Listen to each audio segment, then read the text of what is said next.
Start. નમસ્કાર, હું doctor જેની બ્રોડવાડિયા એનસીડી મેડિકલ ઓફિસર તરીકે પદ્મકુંવરબા હોસ્પિટલ ખાતે ફરજ બજાવું છું. આ વર્લ્ડ હાઇપરટેન્શન મંથ જે 17 મેથી 16 જૂન સુધી ઉજવવામાં આવે છે એ કાર્યક્રમમાં હું આપ સૌનું હાર્દિક સ્વાગત કરું છું. મારી સાથે કોમ્યુનિટી હેલ્થ ઓફિસરના nodal officer doctor Rohit Jogi સાહેબ વડોદરા તાલુકામાં ખંભાળા આયુષ્યમાન આરોગ્ય મંદિર ખાતે ફરજ બજાવી રહ્યા છે. ગોંડલ તાલુકામાંથી બાંદ્રા આયુષ્યમાન આરોગ્ય મંદિર ખાતે કોમ્યુનિટી હેલ્થ ઓફિસર ડૉક્ટર ખુશ્બુ અમૃતિયા પર જોડાયેલા છે. કોમ્યુનિટી હેલ્થ ઓફિસર વિજયભાઈ જોટાણીયા જે પડદરી તાલુકાના નવા નારણકા સેન્ટર ખાતે ફરજ બજાવી રહ્યા છે અને જે આ કાર્યક્રમમાં એક વ્યવસાયિક વ્યક્તિ તરીકે દર્દી તરીકે પાત્ર ભજવશે. રાજકોટ એનસીડી સેલના ડેટા એન્ટ્રી ઓપરેટર ચેતનાબેન જે એક સામાન્ય ગૃહિણી તરીકેનું પાત્ર ભજવવાના છે. તો હવે આપણને લોકોને ખબર જ છે કે એક કહેવત તો સાંભળી જ હશે કે પહેલું સુખ તે જાતે નર્યા. તો આપણને ખબર જ છે કે આપણું સ્વસ્થ જીવન એ જ આપણું પહેલું સુખ છે. અને આપણે લોકો જોઈએ છીએ કે અત્યારે યંગ જનરેશનમાં હાર્ટ એટેકના કેસ દિવસે ને દિવસે વધતા જઈએ છીએ. તો હવે આ કાર્યક્રમમાં આપણે આપણી સ્વસ્થ જીવનશૈલી માટે આ વધતા જતા કેસને કંટ્રોલ કરવા માટે આપણે આપણા હૃદય અને રક્તવાહિનીઓને સમજવી ખૂબ જ જરૂરી છે. ચોક્કસ ડૉક્ટર જેની આપણે એક એવા રોગ વિશે વાત કરવાના છીએ કે જેનાથી જે આપણા શરીરના ખૂબ જ અગત્યના અંગ એટલે કે હૃદયને ગંભીર રીતે નુકસાન કરે છે, જેનું નામ છે હાઈ બ્લડ પ્રેશર, જેને આપણે હાઇપરટેન્શન તરીકે પણ ઓળખીએ છીએ. અમારા મેડિકલ સાયન્સની ભાષામાં આને સાયલેન્ટ કિલર તરીકે ઓળખવામાં આવે છે.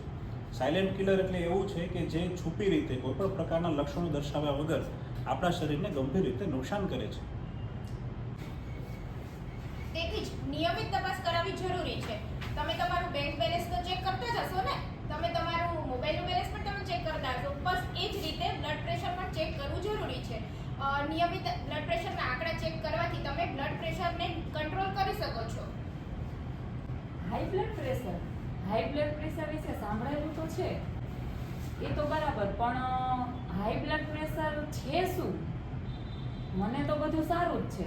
રોજ સવારમાં વહેલા ઉઠીને બધા મારા ઘરના કામ કરું છું અને મને કોઈ જાતનો થાક પણ નથી લાગતો. તો આ છે શું high blood pressure? Madam Chetnaben, બહુ સરસ પ્રશ્ન પૂછવામાં આવ્યો છે તમારા તરફથી.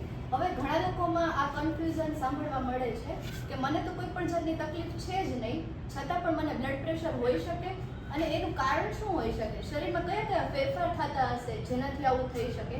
તો એ હું તમને એક ઉદાહરણ આપીને સમજાવવા માંગુ છું કે જેમ તમે માનો કે તમારા શરીરમાં જે લોહીની નળીઓ છે એને તમે એક પાણીના પાઇપલાઇનની જેમ વિચારો કે જે તમને એક ઘરે સુધી પાણી પહોંચાડે છે. તો હવે જ્યારે આપણા શરીરમાં હૃદય જ્યારે પંપ કરે છે ત્યારે એ લોહીની નળીઓ છે એમાં દબાણ ઉત્પન્ન કરે છે અને એના કારણે આ લોહી છે શરીરના દરેક અંગો સુધી પહોંચતું હોય છે. હવે હાઈ બ્લડ પ્રેશર એટલે તો આ બ્લડ પ્રેશર છે એ હાઈ બ્લડ પ્રેશર એટલે કે આ દબાણ છે એનું સતત વધતું રહેવું. હવે જેમ પાણીની પાઇપમાં સતત દબાણ રહે તો પાણીની પાઇપલાઇન છે તૂટી જવાનો અથવા તો લીક થવાનો ડર રહે. એવી જ રીતે શરીરમાં જો હાઈ બ્લડ પ્રેશર રહેતું હોય અને શરીરનું દબાણ સતત ઊંચું રહેતું હોય તો શરીરની ધમનીઓ છે એને નુકસાન થઈ શકે છે અને જેની અસર છે એ ડાયરેક્ટ હૃદય ઉપર થાય છે, જેના કારણે હાર્ટ એટેક એટલે કે હૃદય રોગના હુમલા છે, મગજમાં પેરાલિસિસ એટલે કે સ્ટ્રોક જેવી બીમારી છે. આ ઉપરાંત હાઈ બ્લડ પ્રેશર છે એ કિડનીને અથવા આંખોને પણ નુકસાન કરે એવી ગંભીર સમસ્યાઓ પણ થઈ શકે છે. ગંભીર સમસ્યા? મેડમ, એકવાર મેં મારું બ્લડ પ્રેશર ચેક કરાવેલું, 150/90 મને ડૉક્ટરે કીધું હતું અને એક ગોળી આપી હતી, પ્લસ એવું મને એક સૂચના આપી હતી કે તમારે જે ઉપરથી કાચું મીઠું ખાતા હોય અથવા અથાણા કે પાપડ જે મીઠાવાળા વધારે હોય એ ખાતા હોય તો એ તમારે એને સદંતર બંધ કરવાના છે. એ તો મને સમજાઈ ગયું, મેં દવાઈ ચાલુ કરી દીધી. પણ જે 150/90 છે એ મને હજી નથી સમજાતું કે 150/90 છે શું, તો મને સમજાવશો? હા વિજયભાઈ, તમે જે પ્રશ્ન કર્યો છે એ ખૂબ જ સારો પ્રશ્ન છે, સાચો પ્રશ્ન છે અને ઘણા લોકોને મૂંઝવતો પ્રશ્ન છે. આજે 150 અને 90 છે, 150 છે એ આપણું ઉપરનું બીપી દર્શાવે છે અને 90 છે એ આપણું નીચેનું બ્લડ પ્રેશર દર્શાવે છે. સામાન્ય રીતે સ્વસ્થ વ્યક્તિનું જે બ્લડ પ્રેશર હોય છે એ 120 અને 80 નિયત કરેલું છે, જેમાં 120 છે એ ઉપરનું બીપી છે અને 80 છે એ નીચેનું બીપી છે.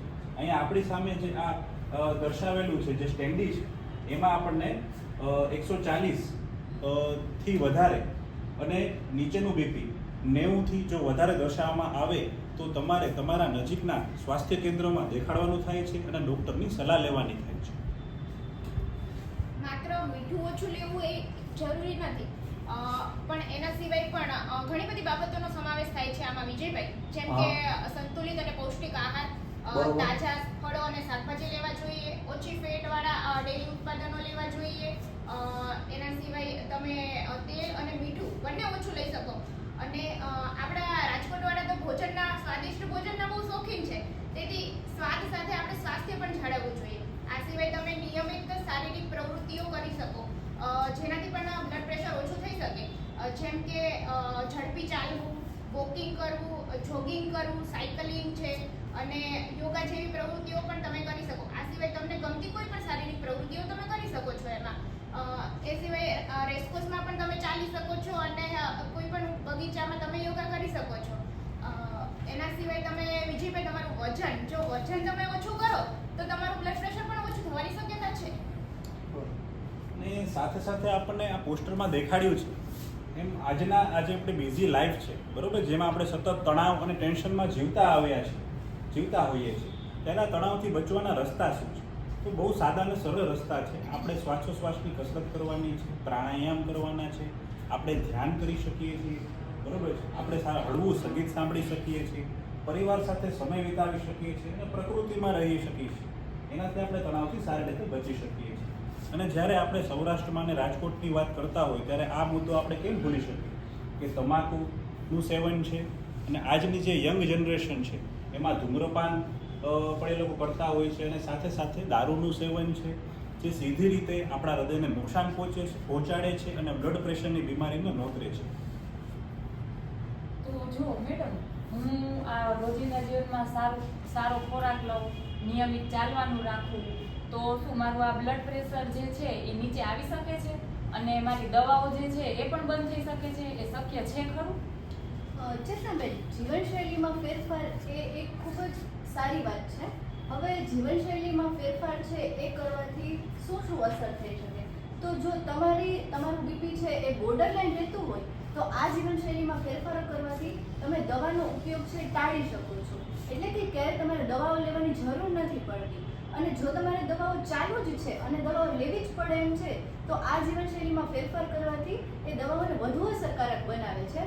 અને એની સાથે સાથે કદાચ એવું પણ થઈ શકે કે દવાના ડોઝમાં પણ ફેરફાર થઈ શકે અને દવાનો ડોઝ છે એ ઘટાડી શકાય છે.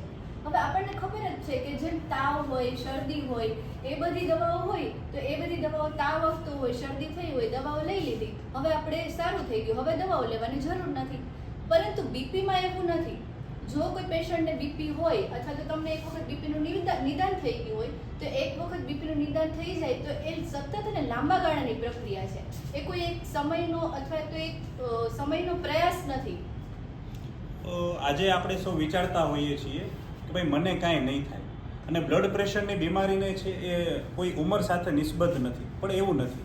આજના યુવાનોમાં હૃદયરોગના હુમલા, જે હાર્ટ એટેક જેને આપણે કહીએ છીએ એનું પ્રમાણ વધી ગયું છે, મૃત્યુનો દર પણ વધી ગયો છે.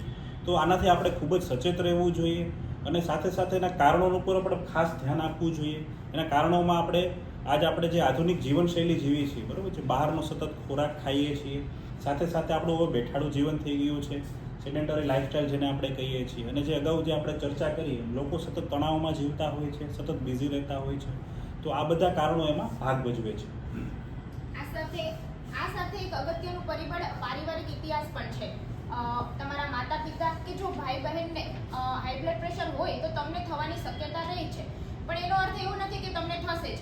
એનો અર્થ ફક્ત એટલો જ છે કે તમારે સાવધ રહેવું જોઈએ અને નિયમિત તપાસ કરાવતા રહેવું જોઈએ અને વહેલી તપાસ એટલે વહેલું નિદાન થઈ જાય.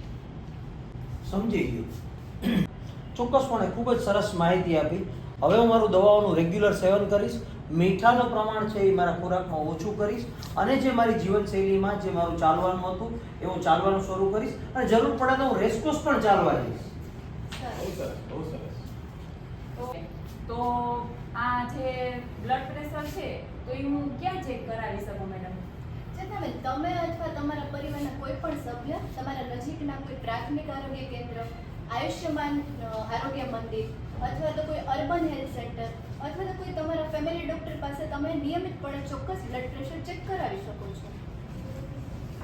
અને સાથે સાથે જ્યારે આપણે વિશ્વ હાઇપરટેન્શન દિવસના ટોક શોના ભાગ નિમિત્તે અહીંયા આપણે જ્યારે એકત્ર થયા છીએ ત્યારે ખૂબ જ અગત્યની પત્રિકા આજ અમારી સાથે સામેલ છે. આ પત્રિકામાં હાઈ બ્લડ પ્રેશર વિશેની ખૂબ જ અગત્યની માહિતી આપેલી છે. સાથે સાથે સ્વસ્થ ખોરાક અને કસરત વિશેની માહિતી પણ આમાં આપેલી છે. તો સૌને વિનંતી છે જે લોકો અહીંયા ઉપસ્થિત છે કે આ પત્રિકા પોતાની સાથે લઈને જશે. યાદ રાખો, ડરવાની જરૂર નથી, જાગૃત રહેવાની જરૂર છે. જો તમને હાઈ બ્લડ પ્રેશરનું નિદાન થાય તો ગભરાવાની જરૂર નથી. ફક્ત તમારા ડૉક્ટરનો સંપર્ક કરો અને ડૉક્ટરની સલાહ મુજબ દવાઓ લો અને જીવનશૈલીમાં ફેરફાર કરો અને નિયમિત ફોલોઅપ કરાવવું પણ એટલું જ જરૂરી છે. અને આ હાઈ બ્લડ પ્રેશર સાથે તમે નોર્મલ જીવન જીવી શકો છો. જો હું આ દવા રેગ્યુલર લઉં અને મારું બીપી નોર્મલ થઈ જાય તો શું આ દવા બંધ થઈ શકશે?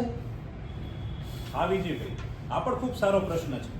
અને જો તમે અત્યારે દવા લ્યો છો અને રેગ્યુલર દવા તમે પીવો છો, અત્યારે જે તમારું બ્લડ પ્રેશર નોર્મલ આવે છે એ તમે જે દવા લ્યો છો એના કારણે નોર્મલ આવે છે. જે તમે દવા નિયમિત લ્યો છો એના કારણે.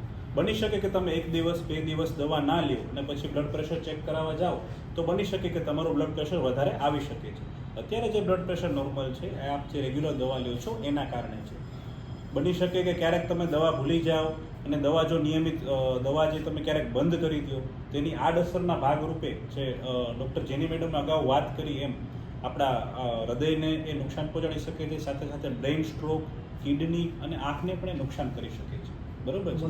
તો દવા ચાલુ રાખવી એ બધા આપના અને સૌ રોગીઓના હિતમાં છે. તો બરાબર ને, આ બધું જાણકારી મળી તમને.